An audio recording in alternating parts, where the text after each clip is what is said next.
Assalamualaikum warahmatullahi wabarakatuh. Salam literasi. Hari ini tepatnya saya berada di Rumah Sakit Umum Indah, Bagan Batu Riau. Saya akan mereview dari video sebelumnya. Ada satu buku inspiratif karya Wiratna Sujarweni, ya. Analisis laporan keuangan, kita bicara tentang teori, aplikasi, dan kita mengetahui bagaimana referensi dari hasil penelitian. Kalau kita bicara tentang analisis laporan keuangan, ini sangat berguna bagi teman-teman yang memiliki perusahaan tentunya. Perusahaan yang sehat dilihat dari pelaporan keuangan yang baik, neraca keuangan, laporan laba rugi, dan tentunya ini menjadi satu dasar indikator perumusan untuk mengelola sebuah keuangan sehingga perusahaan itu lebih baik ke depannya. Nah, yang pasti di dalam buku ini kita akan membedah, kita akan membahas. Nah, buat kalian tetap ikuti channel ini ya, karena memang kita dan saya ke depan insya Allah akan terus membahas buku-buku inspiratif, tentunya bisa menambah wawasan, pengalaman buat kalian yang menonton video ini. Nah, kalau bicara analisis keuangan, ya, laporan keuangan, ini kita bicara bagaimana melihat kondisi perusahaan, bukan hanya kita melihat analisisnya di saat ini saja, tapi kita bisa melihat di waktu yang lalu atau mereview yang lalu, dan juga kita bisa memprediksi di masa yang akan datang. Kalau kita bicara analisis keuangan, kita bicara laporan akuntansi, bagaimana satu pengelolaan keuangan dan tentunya kita melihat dari format neracanya, terus laporan laba rugi, dan tentunya, dan ini harus transparan, ya akuntabel, dan ini harus dilaporkan kepada pimpinan perusahaan itu 1 tahun sekali dalam bentuk penyajian ya keberhasilan dari sebuah perusahaan melihat dari laporan keuangan. Nah, kalau kita bicara di sini, tujuannya ini salah satu dalam menyajikan informasi keuangan dalam bentuk laporan keuangan kepada pihak-pihak yang berkepentingan bukan hanya di internal tapi juga di eksternal. Salah satunya ini yang berkepentingan adalah pihak manajemen sendiri. Nah, pihak manajemen juga harus mengetahui bagaimana laporan keuangan apakah perusahaan itu sehat atau tidak. Di sini, pihak manajemen juga akan mengelola bagaimana pemberian reward kepada karyawan yang bekerja. Bukan hanya menguntungkan bagi perusahaannya saja, tapi yang bekerja di perusahaan itu juga akan merasakan hal yang positif. Lalu, siapa lagi pihak-pihak yang berkepentingan? Yaitu adalah pemilik perusahaan, owner. Ya, jadi owner juga ingin mengetahui apakah perusahaan yang dijalankan itu memiliki tingkat keberhasilan yang tinggi. Sebuah perusahaan tentunya dimiliki oleh satu owner atau lebih, ya. Tentunya ini juga harus bisa disajikan bagaimana untung ataupun rugi dari sebuah perusahaan dan itu dilihat dari laporan keuangan. Lalu pihak-pihak yang berkepentingan selanjutnya adalah bagi para investor atau pemegang saham. Nah, buat teman-teman yang mungkin perusahaannya bekerja sama dengan ingin bekerja sama dengan investor atau penanam saham, tentunya mereka juga bukan sembarangan, mereka juga akan melihat atau mengaudit laporan keuangan perusahaan apakah perusahaan itu sehat atau tidak. Kalau perusahaan itu sehat, tentunya dia akan berani menginvestasikan sahamnya untuk kemajuan perusahaan tersebut. Karena memang hari ini banyak perusahaan-perusahaan yang tentunya tidak bisa berdiri sendiri, tentunya harus ditopang dengan para investor atau pemegang saham. Lalu selanjutnya kreditor ya atau pemberi hutang. Terkadang untuk menambah pengembangan dari sebuah perusahaan, kita juga perlu kucuran dana, perbantuan dari para kreditur atau pemberi hutang di bank. Namun tentunya mereka juga memiliki syarat, mereka juga harus melihat dari analisis laporan keuangan perusahaan tersebut. Apakah memang layak atau tidak diberikan hutang untuk pengembangan eh, dari unit perusahaan tersebut.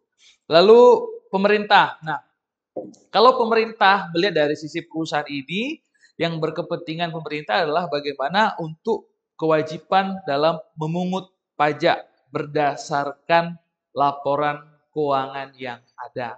Ini juga kontribusi pemerintah dan itu salah satu pihak-pihak yang berkepentingan. Lalu yang terakhir adalah karyawan. Nah, kalau karyawan mereka juga ingin tahu bagaimana ya bagaimana akuntabilitas, transparansi dari perusahaan yang tempat mereka bekerja, apakah perusahaan itu untung, kalau untung yang diharapkan mereka bagaimana mereka mendapatkan reward. Nah, dalam buku ini juga, ini bukunya sangat mudah dipahami sekali ya buat teman-teman semuanya. Nah, buat kalian ya yang hobi membaca, ya yang pasti buku ini sangat menginspirasi. Ini buku karya Wiratna Sujarweni, analisis laporan keuangan, dan semua dalam buku ini sangat mudah dipahami, mudah dibaca, dan kita bisa memberikan motivasi kepada orang lain. Di dalam buku ini juga, kalau kita melihat ada dasar asumsi, asumsi dasar akuntansi. Yang paling penting ada beberapa hal. Yang pertama adalah kesatuan usaha khusus. Perusahaan dipandang sebagai suatu unit usaha yang berdiri sendiri, berpisah dengan kekayaan pemilik usaha. Artinya, kekayaan perusahaan tidak boleh dicampur adukkan dengan kekayaan pribadi. Sehingga kita tahu untung atau rugi perusahaan itu. Karena kalau itu kekayaan pribadi dan kekayaan perusahaan kita gabung, kita tidak akan memahami apakah perusahaan yang kita kelola itu menguntungkan atau bahkan sebaliknya merugikan. Asumsi yang selanjutnya, kelangsungan usaha. Nah, dalam buku ini, perusahaan diharapkan akan terus hidup dan berkembang, tidak terlikuidasi di masa yang akan datang. Nah, penekanan di dalam konsep buku ini terhadap anggapan bahwa tersedia cukup waktu bagi suatu perusahaan untuk menyelesaikan perencanaan program yang akan dilakukan di masa yang akan datang, baik itu dengan kontrak perjanjian kerjasama atau hal-hal lain yang dianggap penting untuk kemajuan sebuah perusahaan. Selanjutnya, penggunaan satuan moneter. Transaksi yang digunakan dalam pencatatan akuntansi. Apakah kalau tinggal di Indonesia berarti kita menggunakan mata uang rupiah? Kalau di luar negeri kita menggunakan dolar. Nah, seperti itu. Artinya, itu juga harus tercantum dalam analisis laporan keuangan. Dan yang terakhir, periode waktu pelaporan. Jadi batas waktu pelaporan, ya, bagian keuangan atau manajemen keuangan itu harus melaporkan kepada owner yaitu 1 tahun sekali. Sehingga owner mengetahui apa langkah-langkah yang harus dilakukan. Kalau dia untung, berarti dia akan memberikan perencanaan reward kepada karyawan. Namun kalau dia rugi, langkah apa yang harus dilakukan? Apakah kita mengundang investor ya atau pemegang saham untuk menambah pengelolaan perusahaan ke depan, atau dengan kreditur atau pemberi hutang.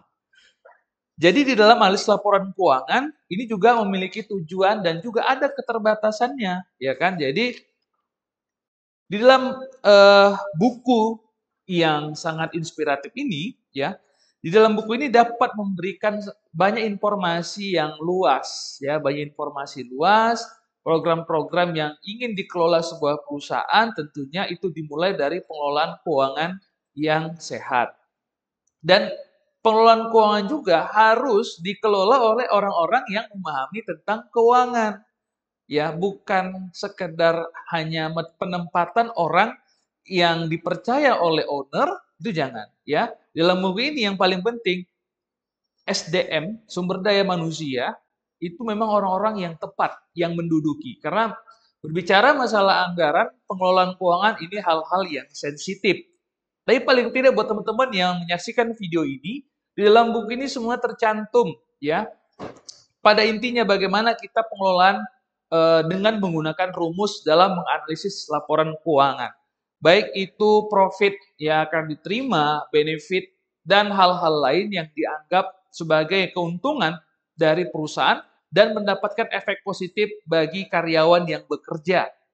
Buat kalian para pengusaha, ya, jangan lupa tetap mencari referensi, bukan hanya sekedar kita memiliki uang, tapi dalam pengelolaan perusahaan juga harus kita bisa menempatkan orang-orang yang berkualitas dan memang berkompeten dalam bidangnya, terutama manajemen pengelolaan keuangan.